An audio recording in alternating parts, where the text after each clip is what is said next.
Okay, basahin natin yung question. Are you ready for evangelism? Tanong ulit yan sa katabi mo. Handa ka na ba? Okay. Kung palalabasin ka ngayon, kung palalabasin ka bukas, handa ka na ba? Di ba ikaw may white na upuan? Handa ka na ba? Kasi isa lang ang narinig ko nag-yes, si Tita Jane lang. Ibig sabihin, parang hindi pa tayo handa handa. Hindi pa tayo handa o handa na tayo? Yan. Okay. Thank you.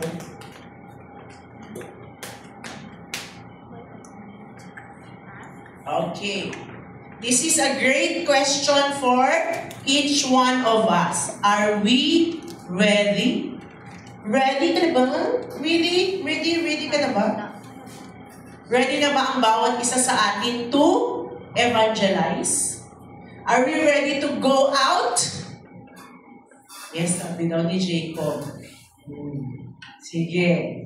Yan. Basahin nga natin itong 1 Peter 3:15 all together. 1, 2, 3, go! But in your hearts revere Christ as Lord. Always be prepared to give an answer to everyone who asks you to give the reason for the hope that you have. But do this with gentleness and respect. Yan. Tagalogin natin para mas maintindihan natin. 1, 2, 3, basa!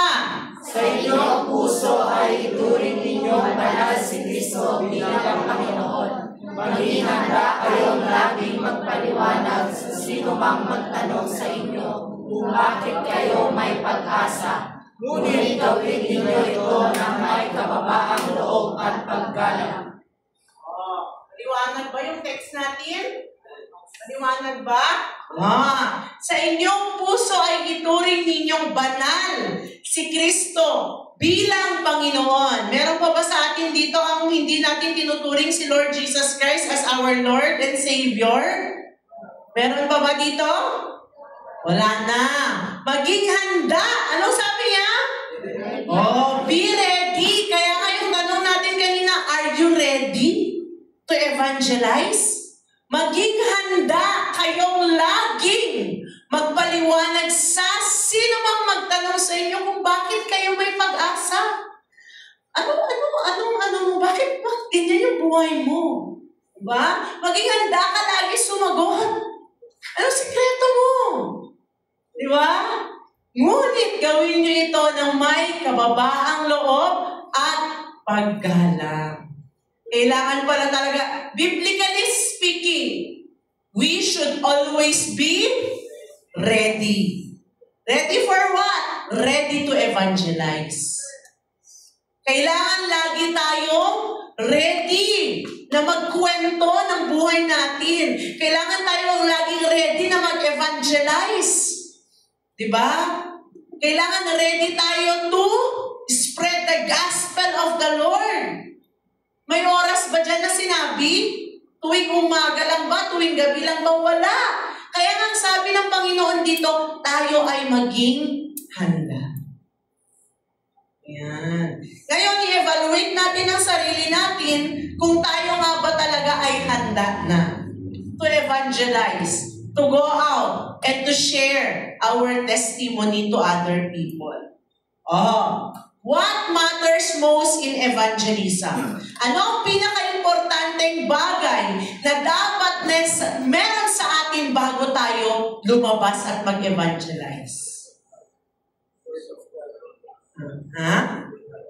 Willingness. Willingness. Kasi sinabi din ni Pastora yan, di ba? Dapat may willingness tayo. Tama? Dapat may willingness tayo. Kasi kahit na alam na natin lahat, kung wala tayong willingness na lumabas at mag-evangelize, wala ding kwenta. Diba? Hindi din tayo gagamitin ng Panginoon. Kaya nga sabi ni Lord, sabi sa Bible, "Here I am, Lord, send me." Dapat may ganun tayong klaseng puso. Sinasabi natin kay Lord na, "Lord, sige, gamitin mo ako." Sino na sa inyo nagsasabi noon kay Lord? Meron na ba? Amen. Amen. In your prayer, sinasabi niyo na ba kayo, Lord, gamitin mo. Mamaya, dadaanan din natin yan. Okay? Ano mga importanteng bagay in evangelism? Number 1, we must revere Christ as our Lord. Ano ibig sabihin niyan? Revered means it is the highest form of honor. We must honor Jesus as our Lord. That everything we do is because of Jesus. Alam mo yun? Kilalanin natin si Jesus bilang Panginoon sa ating mga buhay. Dapat sa ating mga buhay ay i-acknowledge natin ang Lord lagi. Diba? Not our will, not our wisdom, not our strength, but God's. Diba? Siguro naman lahat tayo dito, we are honoring the Lord. Amen? Wala na dito sa atin ang hindi nag-honor sa Panginoon. Wala na dito sa atin ang hindi kilala ang Diyos. Lahat tayo dito kilala na natin ang Diyos.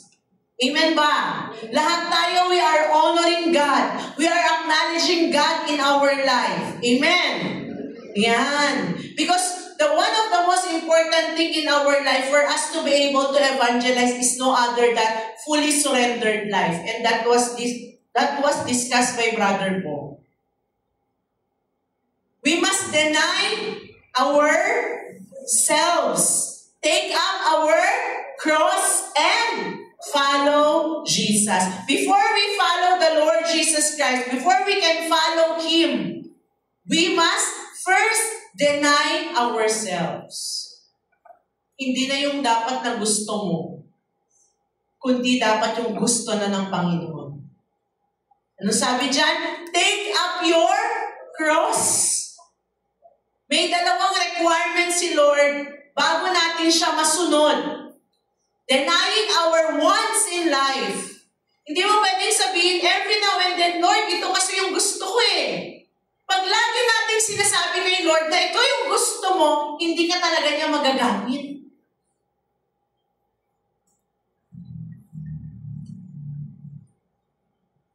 Hindi ka talaga magagamit ng Panginoon.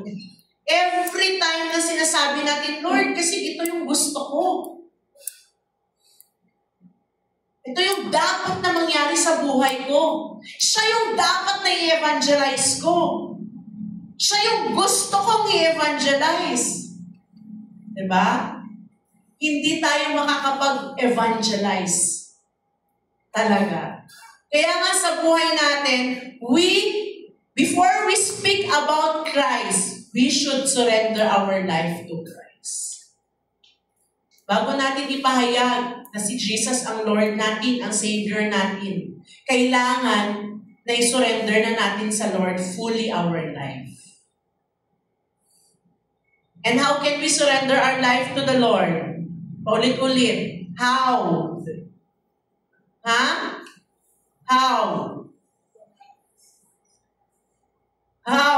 Sabi ko lang kanina eh. How? Deny yourself and take up your cross daily. Doon tayo makakapag-surrender ng fully sa Panginoon. If we continuously deny ourselves, deny, not our will, but His will be done in our life. Amen? Yan. Kasi alam nyo ba, honoring God is the heart of evangelism. Honoring God, again, is the heart of evangelism. Kasi wala tayong ibang ihahayag eh. Hindi naman yung tayo. Sino bang ihahayag natin dito?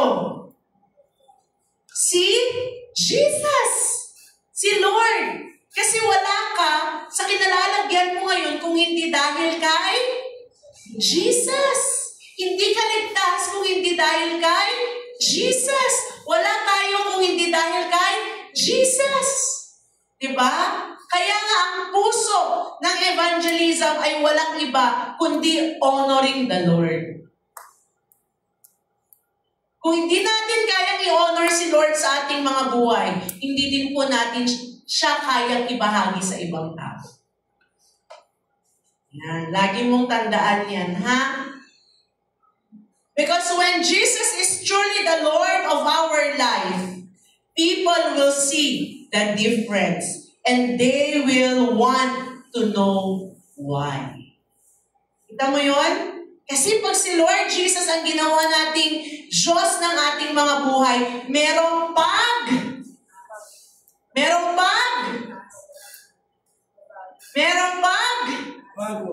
may pagbabago. Okay? May pagbabago. Okay? May isang kapatiran nga kami sa Roma na nag-testify. Na talagang isa siya sa mga nanay doon na, kasi medyo kilala siya. Medyo, sabihin na natin na medyo mataas ang estado ng buhay niya. Di naman siya yung sobrang yaman, pero may kaya sila sa buhay. Meron silang ipinagmamalaki. Kapatid pa siya ng asawa ng dating kapitan. So kilala talaga siya. Kilala siya bilang sugodera. Pag may marinig lang, may magsumbong lang, uy, alam mo, pangalan niya, Jane. Uy, alam mo, Jane, kinichismis ka nung kapitbahay mo. Susugurin niya yung kaagad. Susugurin niya, kukonfront niya kaagad yan. Yan ang buhay niya noon. Pero alam ninyo, simula daw nung nag-attend na siya doon sa church sa Roma, binago siya ng Panginoon. Na merong mga parents niya, kasi may bata pa siyang anak na hinahatid niya sa school, may mga parents na lumalapit sa kanya, saan ka nag-a-attend? Bakit parang nagbago ka na? Hindi na siya yung dating sugodera. Hindi na siya yung dating mainitin ang ulo niya. Kayang-kaya niya na magtimpi at magpasensya. Kaya yung mga tao sa paligid niya ang nagtatanong, nagbago ka.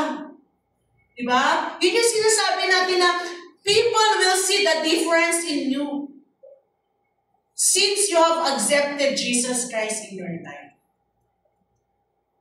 And with that, doon pa lang sa bagay na yun, nag-glorify mo na si Lord. Nabibigyan mo na ng honor, the highest honor. It's not about me, si Lord Jesus Christ yung nagbago sa akin. Diba? Yan. Kaya anong dapat natin sa pamuhay? Our daily application. We must start with a daily commitment to live under Jesus' Lordship because we can give what we don't have. Hindi natin maibibigay kung ano wala sa atin. Diba? Kahit papilitin natin, hindi natin yan magagawa. Kaya mga kapatid, ang command sa atin ng Panginoon is that we should have Jesus in us so that we can share Him to other people. Gets nyo ba? Gets nyo ba? Diba? Kaya nga sa buhay natin, daily, we must live under the Lordship of the Lord in our life. Diba? We must have a fully committed and surrendered life to Jesus. Hindi ka magsusurrender sa leaders mo, hindi ka magsusurrender sa pastors mo, kundi magsusurrender ka ng buhay mo kay Lord Jesus Christ. Amen? Yan. Yan ang dapat nating tandaan sa ating mga buhay. Kaya itong number 1, revering Christ as our Lord. Pasok ba sa banga? Pasok ba sa banga yan? Sa buhay mo? Ikaw ba yan? Do you honor God? Okay? You can answer that. Number 2, know the gospel clearly. Kailangan malaman natin yung pinaka-message ng sinishare natin. Be ready to explain what the gospel is. Siguro naman alam na natin na si Lord Jesus Christ ang nag-create sa atin, si Father God. He has created us. He has died for us. Because of His love for us. Mga basic ba? Alam na natin. Sino pang hindi nakakalam dito na si Lord Jesus Christ ay namatay para sa iyo, sa ating lahat. Dahil sa ating mga kasalanan. Di ba natin alam yon? Alam na. Di ba?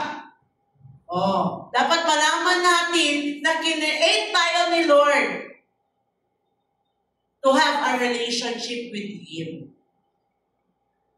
Kasi the goal of the Lord Jesus Christ, why He had created us, is no other than makipag-bond sa atin. Diba? Si Adan sa si Eva, nung sila ay nasa garden, every day, daily sila, nakausap nila ang Diyos. Diba? Daily sila na nakikipag-communicate kay God. Kinukumusta sila. Diba? Kaya nung araw, nakukumustahin sila ulit ng Panginoon, nandun na. Pumasok na pala yung kasalanan sa kanilang buhay. Yan. Diba? Kaya nga napaka-importante ng bracelet. Kasi yun talaga yung pagkasunod-sunod ng gospel na dapat nating malaman at maintindihan. That is very basic. Diba? Ano yung first color? Ano yung yellow? Ano ang kaloob ng Diyos sa atin? Ha? Ano? Iba-iba na. Ano yung kaloob ng Diyos sa atin?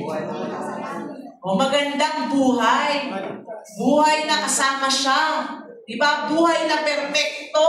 Buhay na maayos. Yun yung kaloob sa atin ng Panginoon. Kasi when God created us, it was all perfect and it was all good. Walang bad. Tama? Yun sana yung gusto, yung plano ng Panginoon sa atin na maging maayos yung buhay natin. Pero anong sumunod? Black, pumasok ngayon ang kasalanan. Kahit pag gusto ng Panginoon maging perfecto yung buhay mo, hindi na natin magagawa kasi nandun na yung kasalanan. Sino may kalagawan? Ang tao. Ikaw, ako, tayong lahat. Imbis na sana maging perfecto ang buhay, sino dito ayaw na maging perfecto ang buhay? Meron ba? Meron ba maging ayaw ang perfectong buhay? Wala. Sino gusto maging perfectong buhay? Diba? Lahat tayo, kung tatanungin mo yun sa tao na kausap mo, gusto mo ba maging perfecto buhay mo? Alam mo yan, sana yung plano ni Lord para sa akin eh. Maging perfecto yung buhay natin. Pero sinira natin. Kasalanan mo yan. Kasalanan mo yan. Kasalanan ng mga tao. Bakit nasira yung perfectong kalooban ng Diyos para sa atin? Dahil sa kasalanan. Pero hindi siya nagtatapos. Hindi siya nagtatapos. Bakit? Kaya, may kulay pula. Hindi nagtatapos sa kulay itim dahil may kulay pula na nagsisimbolo ng dugo ni Jesus. At yung dugo ni Jesus na yun, anong sinisimbolo yun? Yung pagmamahal niya sa atin. Diba? Yung pagmamahal niya sa atin. May isang kwento nga ako na narinig habang nanonood ako ng ng evangelism. 8 minutes kasi yun. Kung may time pa mamaya papanorin natin, pero kung wala na, isesend ko na lang. Sabi yun ng ganon, in evangelism, hindi daw pala kailangan na, ano yung word niya? Basta sa evangelism, kailangan you are full of love. Hindi mo daw dapat ipag-pray na, Lord, bawasan mo yung takot ko. Kundi dapat ang prayer daw pala natin in evangelism is, Lord, fill my heart with love. Example, nagbigay siya ng example. Sa isang swimming pool, na malamig na swimming pool, sabihin mo na lang, may nalulunod. Ikaw na marunong lumangoy, anong gagawin mo? Tititigan mo na lang, ay, hindi ko pwede dyan kasi malamig. Tititigan mo na lang ba siya na malunod? Anong gagawin mo? Kahit sobrang lamig doon sa tubig na kinalalagyan niya na kung saan siya nalulunod, tatalon ka at ililigtas mo siya. Tama? Hindi mo na iisipin yung kapakanan mo, hindi mo na iisipin yung takot dahil may malamig eh. Natatakot ako kasi malamig. Baka ma-brain freeze ako, baka ma-freeze lahat yung katawan ko. Pag tumalon ako dyan, niligtas ko siya. Hindi. Tatalon ka doon kasi gusto mo siyang iligtas. Kasi merong love. Hindi mo pwedeng iligtas ang isang tao kung walang love. Kaya nga si Lord Jesus Christ, because of His love for us, He has saved us. Diba? Meron bang takot sa puso ni Jesus Christ? Ha? Meron! Meron! Nung nagpe-pray siya sa Garden of Gethsemane, di ba? Yung luha niya, dugo. Di ba yung pawis niya, dugo? Hindi ba katakot-takot yun na pinag-pray niya kay Lord? Lord Father, pwede bang alisin mo na ito sa akin? Huwag ko maranasan ito. Natakot si Jesus. Kasi He was in His flesh. Kung ano yung pakiramdam mo, kung ano yung nararamdaman mo ngayon, yan ang nararamdaman ng Panginoon. Natakot siya eh. Kaya nga naiyak na siya ng dugo. Kasi ayaw niya talagang maranasan na maipapusana sa krus.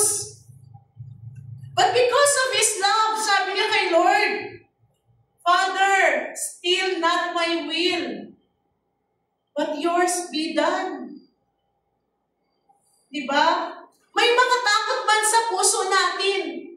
Pero dalangin ko mga kapatid, na katulad ng Panginoong Yesus, sinabi niya pa rin, Lord, not my will be done, but yours be done.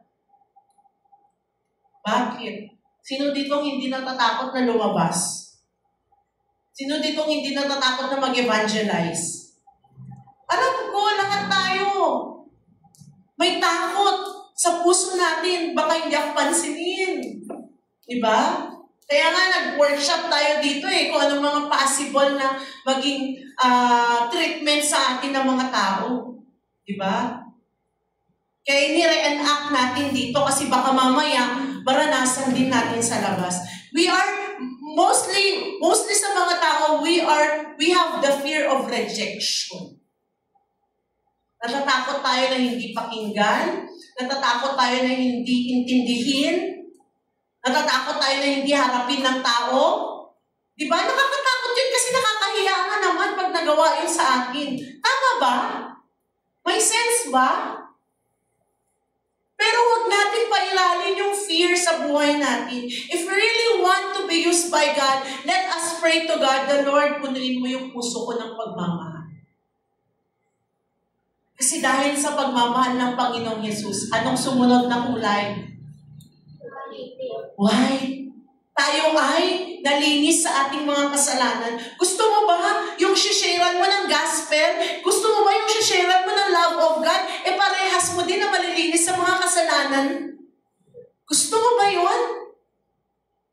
Gusto mo ba na pati siya maranasan niyang presensya ng Diyos sa kanyang buhay? Gusto mo ba yun? Diba? Kaya, since then na na-receive natin yung kalinisan sa ating mga kapatid, diba? Then, i-lead mo na siya sa prayer. Gusto mong maging malinis? Sige, halika, mag-pray tayo. Dami kong prayer na narinig na prayer of evangelism na sobrang short lang. Lord, forgive me. Forgive me. Kasi, di ba, pag nag-pray tayo, lagi natin tandaan, dapat personal. Pag pinasunod mo siya sa prayer, me, hindi him. Kasi nga, gagayahin niya yung prayer. Diba? Yun yung prayer of salvation. Lord, ako po ay lumalapit sa iyo. Kopyahin ka niya. Lord, ako po. Magiging personal niya na din yun. Diba? Yun ang gawin natin. Patawarin mo po ako sa kasalanang nagawa ko. Tinatanggap po kita bilang aking Diyos sariling tagapagligtas. Sa pangalan ni Jesus, Amen. Umabot ba ng 30 seconds yung prayer ko? Umabot ba ng 50 na words yung prayer ko? Simple prayer of salvation. Hindi kailangan ng haba-haba. Ulitin ko. Lord, ako po ay lumalapit sa iyo. Patawarin mo po ako sa mga kasalanang nagawa ko. Tinatanggap po kita bilang Diyos at sarili kong tagapagligtas. Panginoong Jesus, ikaw na po ang maghari sa aking buhay. Sa pangalan ni Jesus. Amen! Very short. Very simplified. Kasi hindi naman kailangan na mahaba. Saka na niya yun matututunan kapag nawin mo na siya sa church. Diba? As short as that, it can do. Okay? Yan. Salvation is by grace through faith. Lahat na yung mga very basic. Diba? Hindi tayo naligtas dahil sa ating kagagawan, kundi dahil sa grace and mercy ng Panginoon. Sabi dyan, you don't need to know everything. Di mo naman daw kailangan malaman lahat ng bagay. But you should be confident in the basic. Para makapag-evangelize tayo at makapag-share, dapat confident tayo sa mga basic things. Tama ba? Tama ba? Parang nagtuturo ka sa ano? Sa 2 years old. A, B, C, A is for apple. Diba? Confident kasi tinuturo mo kasi memorize mo na yun matagal na. Alam mo na very basic sa buhay ng isang tao yung alphabet. Kaya anytime na ituro mo, sa 2 years old, 3 years old, kayang-kaya mo na. Kaya sa atin dapat alam natin yung message na dala-dala natin since we accepted the Lord Jesus Christ in our life. Amen? Yan. Let us know the message for evangelism. Application. Practice. Sharing. Basa. Practice sharing your testimony and the gospel in a simple way. Even 1 to 2 minutes can make an impact. Diba? Mapapalad nga kayo kasi nandyan lang kayo, magkakapit-bahay kayo. Pwede din yung pagpraktisan ng isa't isa. O ikaw ba, John Ray, na-share mo na ba ang testimony mo kay Carlo? Ha? O, hindi niya pa alam. O, ano pangalan nito? Kathleen. Ikaw ba, Kathleen, na-share mo na ba yung testimony mo kay Angelica? O. Tignan mo, kayo mismo, hindi nyo nagagawang mag-sharean. Paano nyo ma-share yan sa ibang tao? O ikaw ba, share na? Na-share mo na yung testimony mo kay Angelique. Diba? Very simple. Pero hindi nyo pa nagagawa. Paano pa kayo lalabas?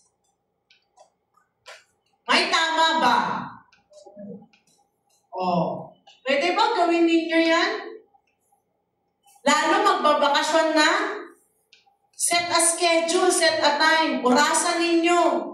1 hanggang 5 minutes, mahaba na yan. Paano mo i-share ngayon yung testimony mo dyan? Sa kasamahan mo. Bunutan kayo. Diba? Angelica, ang partner mo ay si ganito. Diba? Bunutan kayo. Share niyo yung testimony niyo sa isa't isa. Amen ba? 1 to 2 minutes. Yan. It can make an impact. Diba? The more you talk, mas lalong ma-enhance yung confidence ninyo. Diba? Hindi nyo pa alam yun mabe-bless pa yung pinag-sharean ninyo. Ay, ganun ba yung istorya ng buhay mo? Diba? Hindi mo pala alam. Tagal nyo na magkakasama sa worship team. 1 taon na ata. Pero hindi nyo pa nasi-share pala yung testimony nyo sa isa't isa. O ikaw ba, Jael? Na-share mo na yung testimony mo kayo, no? Kuya Isko mo? Ano mo? Diba? Diba, Kuya Bok? Na-share mo naman yung testimony mo kay Kuya Jael? Di ba? Pero lagi kayo magkakasama niyan. Di ba? Application. Share your testimony even in simple ways. Di ba? Tama ba? Maganda ba yung application na dapat natin gawin? Yes. Number 3. Pray for boldness and sensitivity in the spirit. Ayan. This is the power for evangelism. Kung kanina yung pangalawa, it is the message of evangelism. Ito namang number 3, praying for boldness and sensitivity is the power for evangelism. Manalangin tayo para sa lakas ng loob at sa kabanalan ng Panginoon. Ayan, ito ang kapangyarihan sa ating pag-evangelize. Evangelism is a spiritual act. You need the Holy Spirit. Sabi mo sa katabi mo, you need the Holy Spirit. Ayan. Kasi hindi ito yung physical na action, kundi ito ay mas malaki yung actions natin in spiritual. Yan. We need the Holy Spirit. Pray for boldness to speak and for discernment to know when and how to speak. Yan. Kailangan natin ito, mga kapatid. Kaya nga, sa atin sa pag-evangelize natin, hindi tayo basta-bastang lumalabas. Kailangan bago tayo lumabas, we already prayed. Lord, lead me. Diba? Lord, i-lead mo ako. Kanino ba ako dapat na lumapit? Ano ba dapat yung sasabihin ko? Kasi alam ninyo, mga kabataan, pag si Lord ang nag-lead sa atin, dun sa mga tao na yon, si Lord Jesus Christ, especially the Holy Spirit, will give us the right words to speak and to share. But at pag na-touch natin ang buhay ng tao na yun, hindi mo na siya kailangang pilitin pa. Magpupusa na yan sa'yo, magtatanong na yan sa'yo. Diba? Kaya sa buhay natin, we need the partnership of the Holy Spirit in our life. Holy Spirit, teach me, direct me, instruct me. At di ba na-share sa atin ni Pastora Marlene, kapag we have that willing heart to speak it out, pag once na inopen natin yung lips natin, hindi naman yung words natin yung sasalitain o sasabihin natin. Ano? Yung words ni Lord. Siya yung maglilid at mag-guide. Magugulat ka na lang, ala, nasabi ko pala yun. Magugulat ka na lang, ala, natouch ko pala yung buhay niya. Ala, sitwasyon niya pala yun. Pinagdadaanan niya pala yun. Diba, magugulat ka na lang. Kasi nga, you are led by the Holy Spirit. Diba? Amen ba? Yan. Kaya sa buhay natin, this is our power to evangelize. The Holy Spirit is our power to evangelize. Signs and wonders and miracles will follow us if we have the Holy Spirit in us. Yan. Diba? Kagaya nga ni Philip, diba? Dun sa kanyang journey sa Eunuch. Diba? Kaya nga alam ninyo, si Lord Jesus Christ, pagka sinurrender natin sa Kanya yung buhay natin, hindi na tayo ang magsasalita for ourselves. The Lord will just speak through us. Diba? Iba yung ikaw yung nagsasalita, iba din yung the Lord is speaking through you. You are just a vessel na lang. You are just a channel na lang. Gets mo yon? Hindi na ikaw yung mismo. Dinadaluyan ka na lang ng banal na Espiritu Santo. Hindi yan yung wisdom mo. Hindi yan yung knowledge mo. Kundi yan yung Holy Spirit na namumuhay sa puso. Gets? Gets ba? Do we want to be a channel of the Holy Spirit? Amen. Amen. Diba? Yan. Kaya nga very important sa buhay natin to always pray for a discerning of the Spirit. Pray for it every day in our life. Diba? Kaya sa evangelism, mga kapatid, ang pinaka-importante, one of the most important things sa buhay natin, manalangin tayo ng tapang upang magsalita at kabanalan upang malaman kung kailan at paano tayo dapat na magsalita. Yan, diba? Kasi alam ninyo, kahit sa isang senaryo pa lang o sa isang sitwasyon pa lang, na-touch mo na yung buhay ng tao na yun. O kagaya ng workshop natin, Sister Jocelyn, di ba? Yung way na pinag-enter niya nung nag-training tayo ng workshop, nag-application tayo. Di ba? Na-touch niya kaagad yung buhay namin, yung sitwasyon, yung senaryo. Siya ba yun? Siya ba yun? Hindi siya yun. Si Holy Spirit ang nag-lead sa kanya. Yan lagi natin tatandaan. Diba? Kaya nga, nakakahiya kung hanggang ngayon, wala pa tayo nababahagyan ng salita ng Panginoon. Matagal na sa atin si Holy Spirit. Amen ba? Matagal na ba sa atin si Holy Spirit? Since we have accepted the Lord Jesus Christ in our life, the Holy Spirit began to reside in us. Tandaan mo yan. Hindi na nawala sa'yo si Holy Spirit. Iniintay niya lang na i-acknowledge mo siya na siya naman, huwag naman puro ikaw. Amen? Sabi mo sa katabi mo, huwag puro ikaw. Diba? O kaya ano application yan? Let us start our prayer every day by asking the Lord, Lord, use me today. Open my eyes to someone who needs you. Diba? Yan ang isa sa mga laman ng prayer natin. Sino dito ang nagpe-pray araw-araw?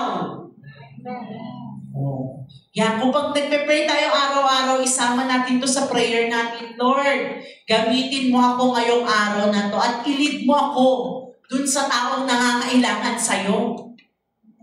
Diba? I-lead mo ako dun sa taong nangangailangan ng presensya mo sa kanilang buhay. I-lead mo ako, Lord. Lead mo ako, Lord, dun sa taong nangangailangan ng kagalingan. I-lead mo ako, Lord. Diba? At kapag isa yun sa mga prayers natin, mga kapatid, makikita natin na si Holy Spirit ang gagalaw sa mga sitwasyon sa atin sa araw-araw. Amen? Yan. Magpagamit tayo kay Lord. Hallelujah. And number 4, live a life that reflects Christ. In Tagalog, ano kaya yung Tagalog niyan? Ano kaya yung Tagalog niyan? Nasaan yung Tagalog ba dito? Ano kaya yung Tagalog niyan?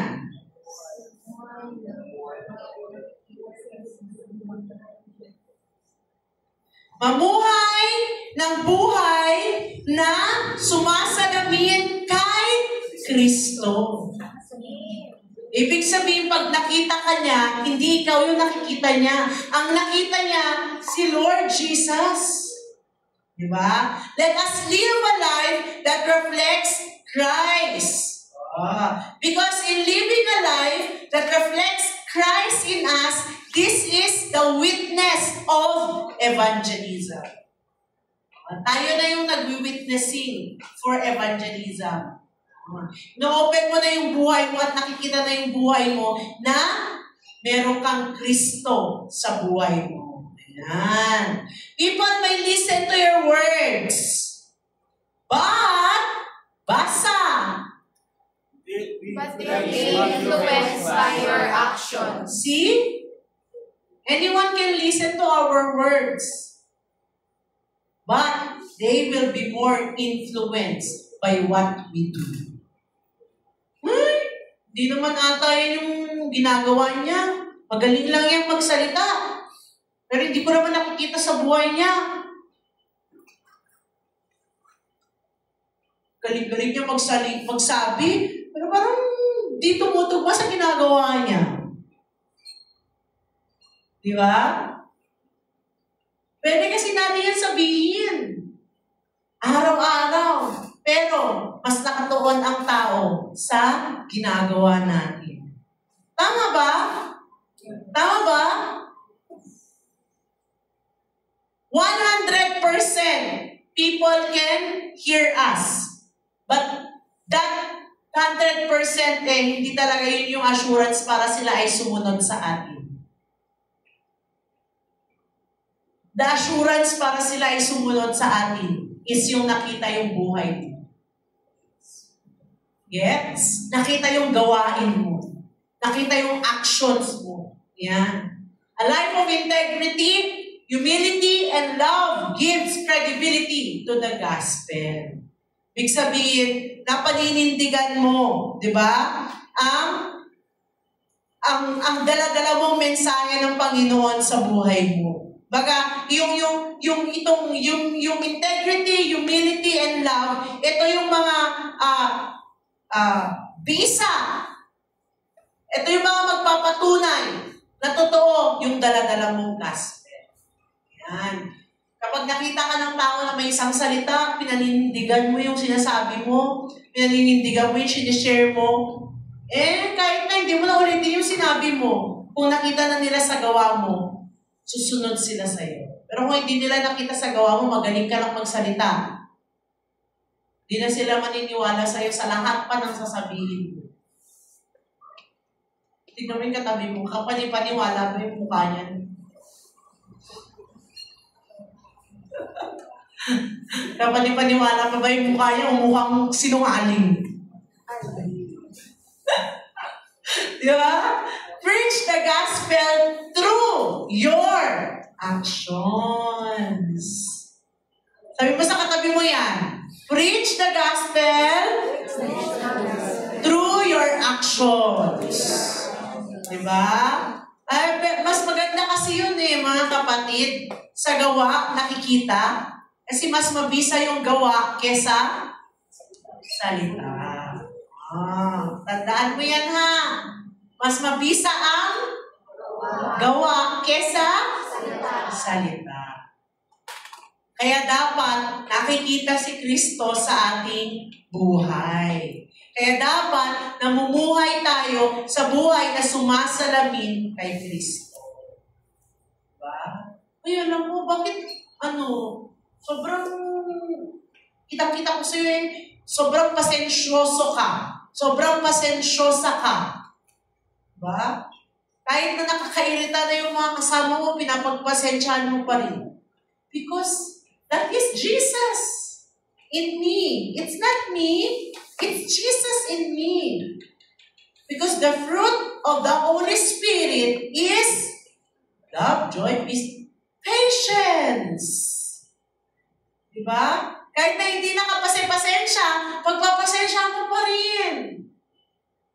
Diba? Magalit. Diba? Maalala mo na lang.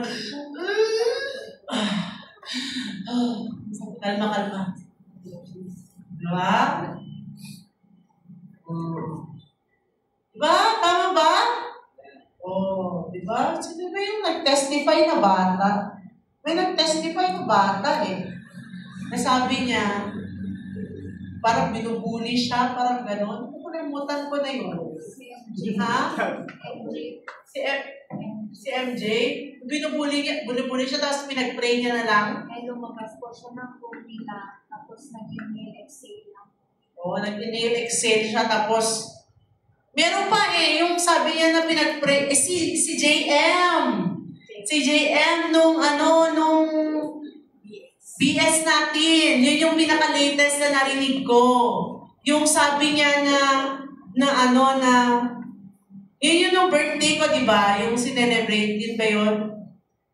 Basta meron sabi niya na pinag-pray niya na lang, tapos pumasok siya na parang wala nang nangyari. Meron gano'n na nag-testify. Kaya sabi ko nga sana maging gano'n din yung heart ng bawat na imbis patulan mo, pag-pray mo na lang. Diba? Kasi pag pinatulan mo, anong mangyayari? Diba? Wala. Imbis na si Kristo makita sa'yo kasi Satanas na.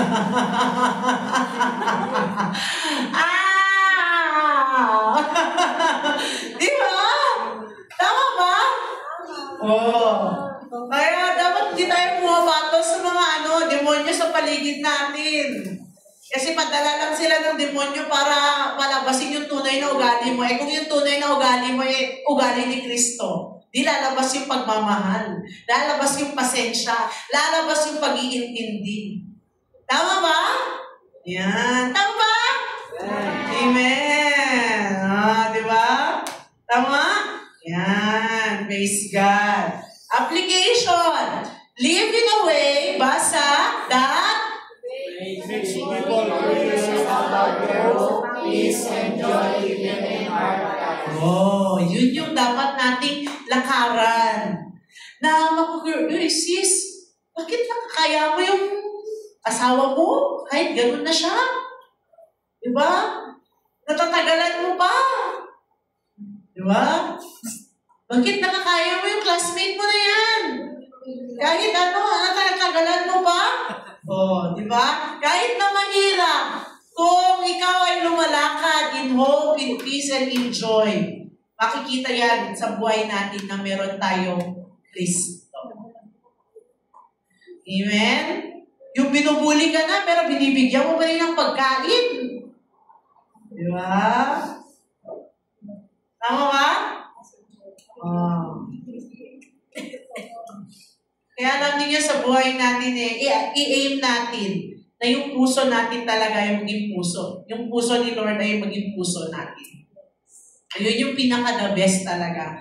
For us to go out and evangelize, the best heart that we should have is no other than the heart of Christ in us. Amen? Magugulat ka na lang. Kahit di ka na mag-evangelize, nalapit na lang sa iyo yung mga tao. Anong sikreto mo nung meron ka? Diba? Yan. Number 5, use gentleness and respect. People are not just projects or problems. Ang mga tao daw, mga kapatid, ay hindi lang sila basta-basta mga gamit, o problema, o proyekto, o lang. Tao sila. Ayan. Tao sila. Sila ay totoong tao na may pinagdadaanan. They have struggles. Diba? They have their feelings. They have their own stories in life. They have their own hardships in life. And the most important thing, yan, they are deeply loved by God. Mga tao na yan, dapat malaman nila at maramdaman nila na sila ay mahal ng Diyos. Diba?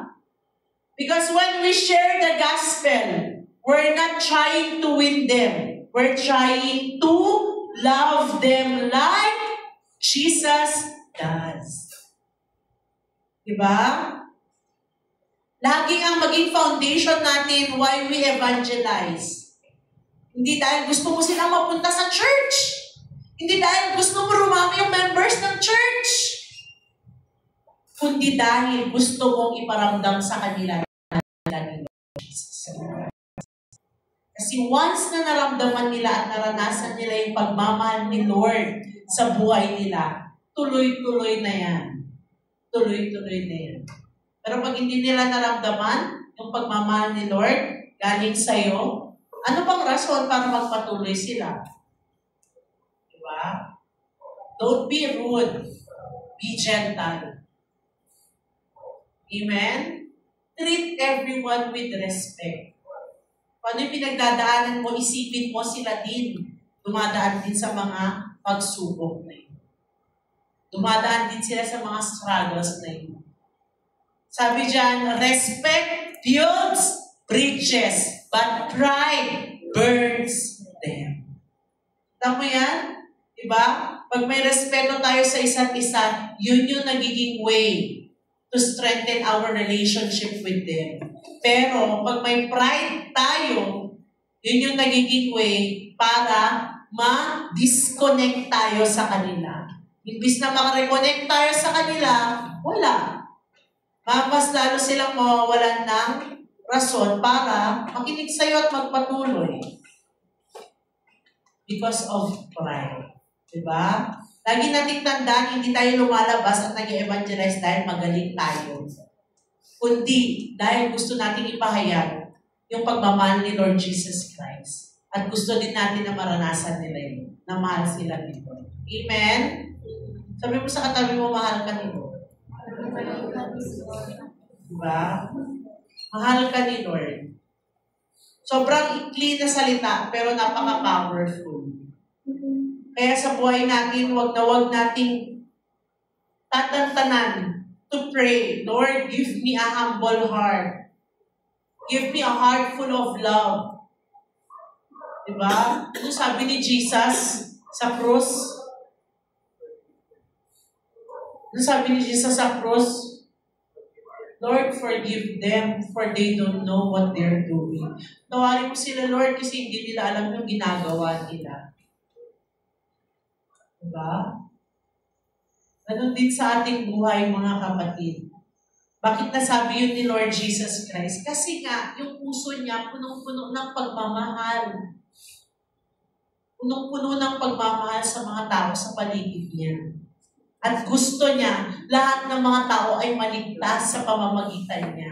Dapat ganun din tayo. Gustuhin natin na ang lahat ng mga tao sa paligid natin ay maligtas sa pamamagitan natin. We will become a bridge.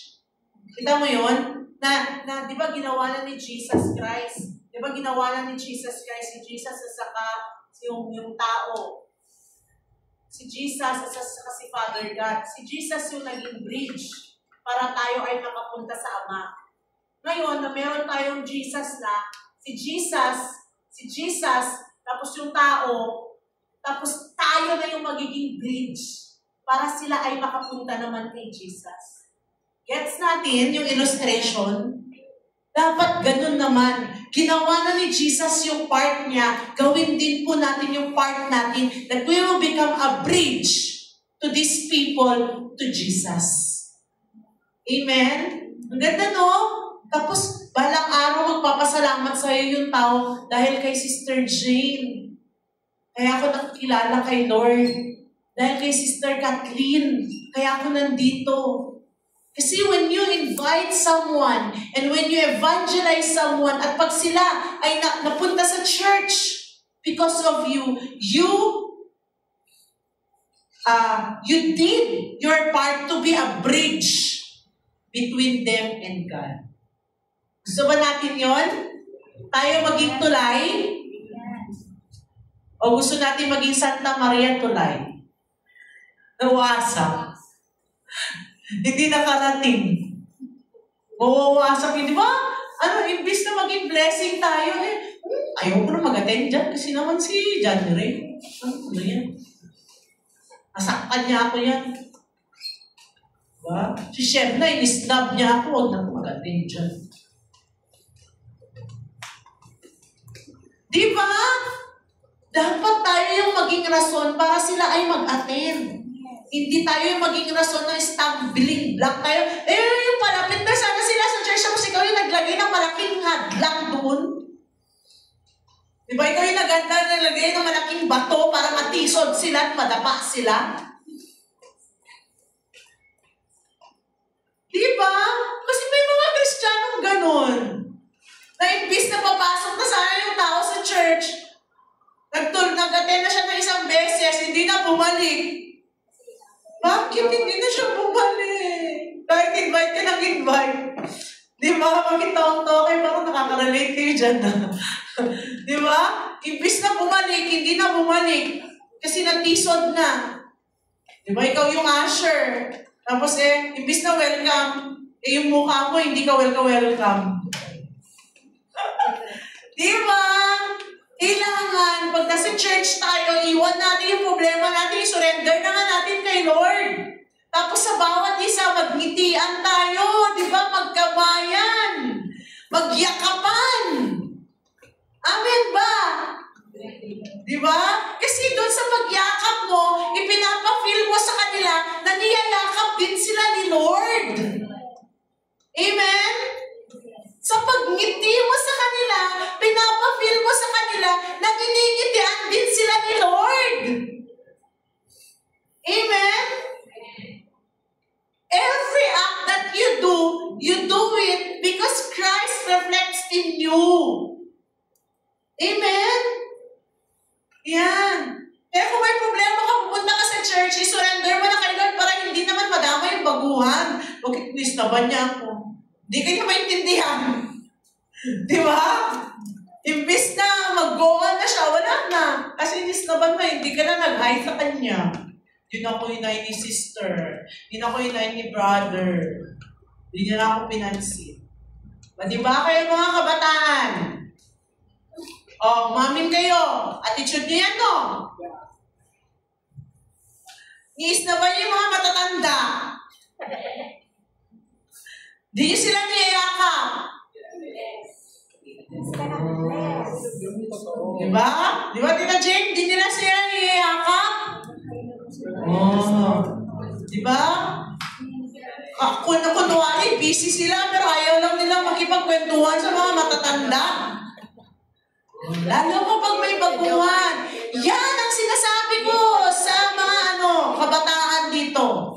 Kapag may baguhan, alam mo yung si Lord na yung nagdala? Si Lord na yung nagdala ng bago. Ikaw naman yung gumawa ng way para magpatuloy naman na sila. Diba? Hindi. Anong ginagawa mo? Nag-iisa ka doon. Maniwala kayo sa hindi. Ilang beses ko pinagsabihan si Jael dyan. Ikaw, anong ginagawa mo dyan? Nandiyan ka, tabihan mo si ganito, tabihan. Hindi ninyo alam. Alam ninyo kami noon? Kada may pumasok dyan, hindi namin tantanan na walang kakausap dyan. Hindi pwede na nag-iisa siya. Dapat pagkatapos mo siya kausapin, may endorse ka naman sa kanya na bagong kaibigan. Para ma-feel niya na belong siya. Para babalik siya. Diba? Hindi porke si Angelica nag-invite, siya na lang bahala dun sa tao na yun. Hindi. Ikaw din, gumawa ka ng parang buti ka nakapag-invite si Angelica. Buti ka nakapag-invite si Carlo eh. Ikaw naman na may in-invite siya, kilalanin mo, ibigay mo yung buong buhay mo doon sa tao na in-invite ng tao na yun. Tama ba? Gets niyo ba? Upang sa gayon, yung baguhan na yun, kahit hindi mo sabihin sa kanya, siya din ang gagawa ng parang kasi na-feel niya na belong siya doon. Amen? Kasi si Jesus, hindi naman siya nakatunganga. Ba't nakatunganga ba si Jesus nung tayo ay pumunta sa kanya?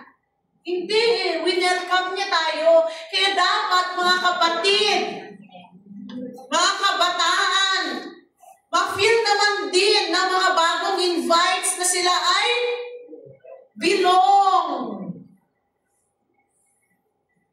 Amen? Yung kasama yung anak ni Ma'am Mary Rose. Meron na bang kaibigan yung dito sa church? Matagal na nag-attend si Ma'am Mary Rose. Meron na ba siyang kaibigan dito? Sino kaibigan mo? Yung maliit, syempre, nasa kids siya. Paano na lang yung kabataan? O kayo ba, minsan nang pumunta doon yung anak na yun ni Ma'am Mary Rose, hinayan nyo ba? Kinumusta nyo ba? Winelcome nyo ba? Hindi nyo pinansin, di ba? Tawa-tawa ka dyan. Di ba? Hindi niya pinansin. Kasi hindi siya namamansin. Bakit ko siya pansinin? Hindi niya naman. Hindi pwede. Ikaw yung unang papansin kasi ikaw na yung matagal sa church. Huwag mong antayin na siya yung unang papansin sa'yo. Kahit isnaban ka niya, lapitan mo siya, pansinin mo siya, kwentuhan mo siya. Kabataan, ganun ang mag-evangelize. Ibibigay mo yung buong sarili mo sa kanya. Para may rason siya na bumalik. Ganun yung form of evangelism. Kasi alam niyo, kaya maraming hindi na bumabalik sa church. Kasi hindi na nila na-feel na belong sila. Hindi kinakausap. Walang pumapansin. Kanya-kanyang grupo na lang. Grupo nyo, Angelica, kasi kayo matatagal na. Hinahayaan nyo na lang yung iba dyan. Maging sensitive kayo. That is, what tayo napunta doon? Because that is the most important. Hindi nyo ba alam na isa yun sa pinakamaganda at pinaka-effective na way para yung isang kabataan na yan o isang tao na yun ay magpatuloy? Yung ma-feel niya na belong siya. Yung ma-feel niya na importante siya. Yung ma-feel niya na marami siyang kaibigan. Yun yung pinaka-importante in evangelism. Diba? Kayong mga kuya, yung mga adik ninyo sa church, kausapin ninyo. Kasi yung laway ninyo panis na. Ang daming mga mas bata sa inyo, nakita ko. Pero pagkatapos ng church, wala, disperse na kaagad. Kausapin niyo sila, make a way. See? Tama ba? Brian? Make a way. Kayo lahat na magkakakilala na part na ng worship team, disperse. Okay, bahala ka na muna dyan sa buhay mo. Okay, kakausapin ko si ganito. Kakaibiganin ko si ganito. Oh, bago pa matapos ang church. Okay, nag-umpisa pa lang ang church, wala ka pa naman masyadong ginagawa. Lapitan mo kung sino pwedeng lapitan. Diba? Hindi mo alam, nag-aantay lang sila sa'yo. Hindi mo na alam na nagde-desire sila na, ay sana lapitan naman ako ni Ate Angelica. Sana naman lapitan naman ako ni Kuya Carlo. Wala. Nagsosolo kayo lagi. Paano kayo makapag-evangelize kung lagi solo-solo? Dami-dami yung baguhan dyan sa church ninyo. Kanya-kanya. Oh, kanya-kanya. Totoo yun kasi. Grupo-grupo. Diba? Oh, diba, Sherna? Diba, Angelique? Grupo-grupo. Oh. Minsan ba, nag-attend ba yung si Axel? Doon sa Katagama. Ano pa, sabi ko na naman sa kanila to. Uy, kausapin nyo naman. Kayo-kayo lang dyan kumakain. Isama nyo naman sila sa circle of friends ninyo. Diba? Mag-help tayo kasi mga magulang nila, kaya nga nila dinadala sa church yung mga anak nila. Kasi they are desiring also to be one of you, na yun ang maging anak nila. Hindi nyo ba alam yan? Diba? Kaya nila ini-encourage ang mga anak nila na mag-attend. Kasi hindi mo alam na sana maging kagaya ni Sister Jem or maging kagaya ni Sister Angelica o maging kagaya ni Jacob yung anak ko. Diba? Oh. 7:44 na. Tignan niyo, nag-sermon pa ako dito. May point ba? Kaya, ano ta? Gusto ko yan. Glory to God. Ito yung sinasabi, as the Spirit leads. Di ba? Oh. Kaya this night should be a turning point. Kakunti nga kayo Ayaw mo naka-record naman. Ipanood nyo sa kanila nag-sermon si Ate Jen.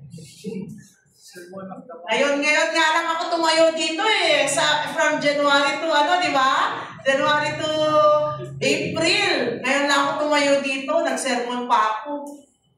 Kasi sinashare ko lang sa inyo yung experience namin ng kaming mga kabataan.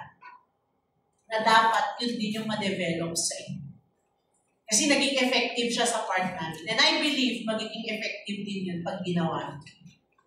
Oye, ikaw, JR, ikaw naka-assign doon Assign mo na dati. Ikaw, Ryan, ikaw naka-assign doon Assign mo na dati. I-assign nyo na yung mga sarili ninyo. Ako na doon sa isa. Mag-volunteer kayo. Di ba? Huwag naman kayo magbisi-bisihan. After ng church, magbisi-bisihan kayo. Alam mo naman kung sinong busy. Pwede naman gawin after na magsianisan lahat. At least man lang naka-connect kayo sa, di ba? Sa mga tao sa paligid ninyo. Amen? Kaya nga people go to church because they want to be connected. Not only to God, but also to a family. Tama ba? Yan. Application. Last na nga, tagal pa no? Application. Basa. 1, 2, 3, go! Listen before you speak. Ask good questions.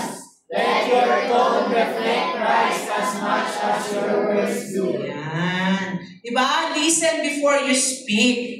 Kasi alam nyo, sa evangelism, hayaan mo na yung tao magsalita.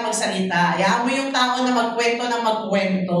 Diba? And then pag nagkwento siya, out dun sa kwento niya, dun ka gagawa ng question. Nagkwento siya. Dun may words ka dun na pwedeng kunin na gawin yung question. Kung pwede mo naman din siyang i-appreciate, ay talaga, ang galing naman. Mag-appreciate ka din. Kasi alam niyo ngayon, lalo ngayon, mga tao ngayon talagang they are longing for appreciation. Naglulong sila na sila naman din ay mapansin at ma-appreciate. Di ba, Bok? Di na lang puro lagi si adik mo. Bakit naman iba naman yung pag-treat kay adik? Hindi naman ganyan sa akin noon. Di ba? Ibig sabihin, you're longing for appreciation. Di ba? You're longing for importance. Yan, di ba? Let your tone reflect Christ as much as your words. Kaya nga, wag nating pigilan. Let us not hold back. Kung dapat mong sabihin, "Uy, ang ganda ng outfit mo today." Di ba? Yung yung nanay nga doon na nag-testify, ang ganda ng outfit niya, sinabi ko sa kanya after nung paalis na. Di ba? "Ay, Nay, ang ganda ng ninyo, damit ninyo." In-appreciate ko kasi natuwa ako sa damit niya. Sino yun? Si Nanay. Ha? Nanay Emmy. Bakit kinakawa? Sino yung nag-testify na mabayad na nakatakin siya? Nanay mo? Nanay mo yun. Lola niya. Lola mo? Lola mo yun. Yung nag-alaga sa'yo. Sabi ko sa kanya, ganda po ng suot ninyo. Sabi ko sa kanya. Parang bagets yung suot niya. Nakatakin siya. Di ba? Di ba? Appreciate also one another. Lalo yung mga baguhan. Yan. Conclusion. Basahin natin 1, 2, 3, go! Evangelism is not just something you do. It's a lifestyle rooted in Christ. You don't need to be perfect. You just need to be prepared. Spiritually, mentally, and emotionally. To give a reason for the hope you have. Kaya sabi ko sa inyo, we don't need to be perfect. We just need to be prepared. So, can you answer the question, are you prepared? Amen daw, sabi ni Anje. Siya yung mag-delete ng unang evangelism. Okay? Yan, assignment. May assignment kayo, ha? Ito ay isang requirement para kayo ay magkaroon ng recognition. Para kayo ay graduate. Siguro sa yellow, ano bang gamit nyo? Intermediate paper? White? Ano bang gamit nyo? Yellow pad. Yellow pad. Sa inyo, ano gamit nyo? Wala, yung kamay ko gamit. Sa noo. Ganyan. Ano gamit yung papel? White intermediate. Kung ano man yung gamit yung papel sa school ninyo, write your own testimony. Okay? Front page lang. Wag nang back mamaya, back to back na. Grabe, mga-testimony. Simple testimony. Okay? Spend time this week to review and write your own testimony. This is mandatory. Okay? This will be submitted to me on Friday. Okay? Write out the gospel. Hindi natin sure. Write out the gospel in your own words. For example, sa bracelet ninyo, gusto niyo yung sulatan ng mga words. Kung hindi niyo pa siya memorize, pwede kayong magsulat noon. Diba? Next, pray daily for opportunities to share. Yan, lagi natin isama yan sa prayer natin. And lastly, basa.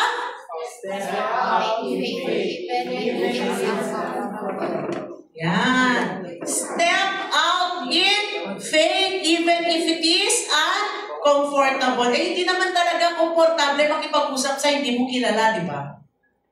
Sino dito komportable makipag-usap sa hindi niya kilala? Di ba wala? Talaga namang hindi ka magiging komportable pag nakipag-usap ka sa hindi mo kilala. Lalo kung ikwento mo yung buhay mo, ay ganyan din ako. Yung asawa ko din. Yung nanay ko din. Buhay ko din ganyan, kapatid ko din. Ay, ivinulgar mo na yung buhay mo na pangit. Diba? Hindi siya komportable. Pero kung yun lang yung way for you to evangelize and to win soul, for you to let nag-iisa kasi ganyan din yung sitwasyon ko, ba't may kakahiya? Di ba? Alam mo yung tatay ko din ng babae. Alam mo din, muntik na kami mag-iwa-iwala. Alam mo yun? That is true kasi. Okay, Sister Jocelyn, shinare niya. Kami, ng asawa ko, nag-iwalay kami. O, pinabayaan yung anak ko. Pero buti na lang. Nag-iwalay sila. Buti na lang, naging single mom siya. Kasi kung hindi, wala siya sa Solana ngayon. Sister Jocelyn? Di sana nagda-drum si John Ray. Diba? May purpose. Diba? Kahit na nakakahiya yung pinagdaanan mo sa buhay mo, hindi ka komportable na i-share yun. Pero hindi mo alam. Through that, may mahihipo kang puso. Amen? O, narinig na po yung testimony ni Sister Maya? Ha? Oh. Nakakahiya ba yun? Nakakahiya ba yung testimony niya? Ano, hindi nyo alam. Hindi nyo pa ata napanood eh. Freedom from pornography. Oh, hindi nyo pa napanood. Yung mga hindi pa nakapanood, panoorin ninyo. Okay? Nakakahiya yun bilang isang babae. Nakulong ka sa pornography. Nanonood ka, nag-imagine ka ng mga sex, ng mga bold. Nakakatuwa ba yun na ikwento? Pero alam mo, ganyan din ako nag-imagine ako noon. Mga sex, mga bold. Isisiwalat mo yung buhay mo na pangit. Pero tignan ninyo, hundreds of people ang nag-chat dyan ngayon para lang humingi ng advice. Mapababae man o lalaki. Nakapag-evangelize mo siya? Yes! Hindi mo ikakaya yun kasi binago ka na ng Panginoon. Luma mo yung pagkatao eh. Diba? Na kailangan mo tanggapin kasi pinalaya ka na ni Lord. O tignan niyo yung TikTok niya. Ilang 100,000 na yung views mo dun? 145,000. 100,000. Ano mo yun? Diba? Nakakahiya. Pero nakaka-bless. Kasi binago siya ni Lord. And with that, makakapag-share siya kung paano siya binago ni Lord. Diba? Yan. Kaya nga, alam ninyo, gusto ko lang din i-share sa inyo itong isang tao. Hindi ko na babanggitin kung sino siya. Pero natutuwa lang ako kasi gusto ko din kayong ma-encourage. Sabi niya, glory to God talaga, Pastora. Natuto po ako sa inyo ni Pastora Marlene. Hindi man minandate sa church na mag-safe keep ng mga files or mag-take down notes, pero pinili kong gayahin kayo kasi alam kong magagamit ito in the future. And true enough, malaking tulong talaga kasi may binabalikan kang mga notes. Glory to God kasi naituro na lahat na sa tao na lang din kung isa sa pamuhay bawat mga turo. Kasi tinanong ko siya, ate, sabi ko sa kanya, nakapag ganito ka na ba? Sabi ko sa kanya. Tapos hindi ko sure, tapos sinend ko sa kanya yung picture ng front page. Yung ganitong booklet, meron ka na ba? Tapos inalungkat niya yung niya, sabi niya, okay, sabi niya, sorry, sabi ko sa kanya, kasi patulog na sana siya, nakita niya na nag-chat ako. Sabi ko sa kanya, sorry na estorbo kita, sabi ko sa kanya. At sabi niya, okay lang, Pastora, kasi nasa iisang storage box lang naman, lahat ng notes ko, simula nung nagsimula ako ng journey ko kay Lord. Kaya hindi siya nahirapan na hanapin.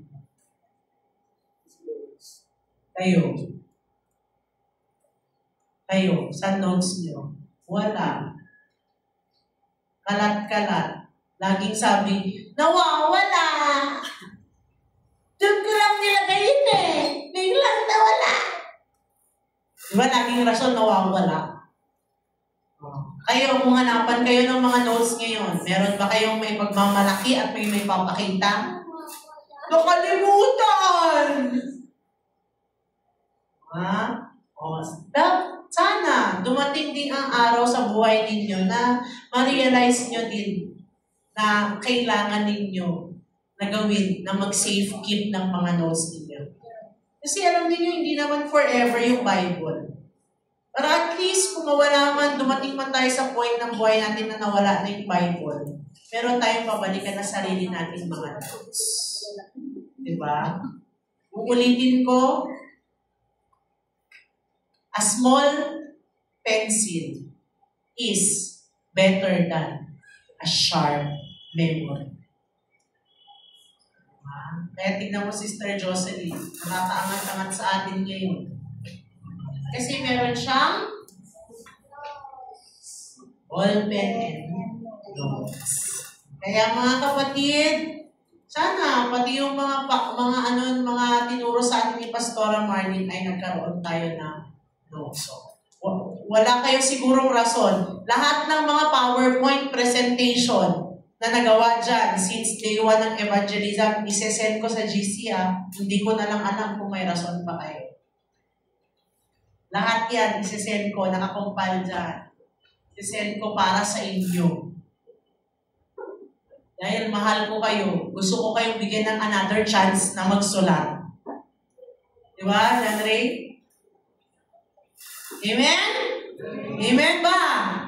Yan. Kaya, praise God at sabihin mo sa katabi mo, let us go. Go! Hallelujah! Thank you, Lord. Sige, tayo ay manalangin. Panandali tayo lahat ay tumayo.